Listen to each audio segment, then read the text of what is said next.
शहजाद, मेरी बात सुनो प्लीज।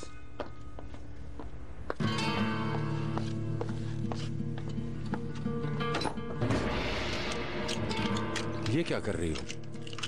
प्लीज मेरी बात सुनो। छोड़े मुझे। वो मेरी बच्ची नहीं है शहजाद। आप किससे जानते हैं ये सब कुछ? अभी इस बात का साबित होना बाकी है। मुझे अब किसी सबूत की जरूरत नहीं है। जो जानना था वो जान चुकी हूँ मैं। तुम सही कह रही हो, मानता हूँ मैं, लेकिन मामला एक बच्ची का है। मुझे इसका हल तलाश करना है। तुम समझ क्यों नहीं रही हो? हल निकालेंगे आप? उस छोटी सी बच्ची को आपने बिना वजह सजा दी और अब आप हल निकालेंगे इस मसले का? शहजाद, वो बच्ची मेरी नहीं है, तुम्हें कैसे बताऊं मैं? ओनर, आप फजूल में बहस कर रहे हैं मुझसे। शहजाद, करीम साहब के अब्बू में और आप में फर्क ही क्या रहे हो?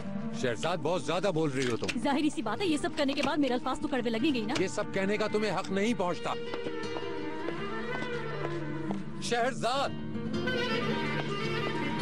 क्या नुकसान हमें जाना है यहाँ से? शहजाद प्लीज मेरी बात सुनो, रुको प्लीज। शहजाद प्लीज मेरी जान। खबरदार जो मुझसे मोहब्बत जताने की कोशिश की थी। अपना बैग लो बेटा।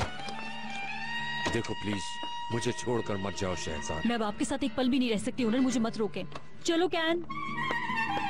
कहाँ मम्मा?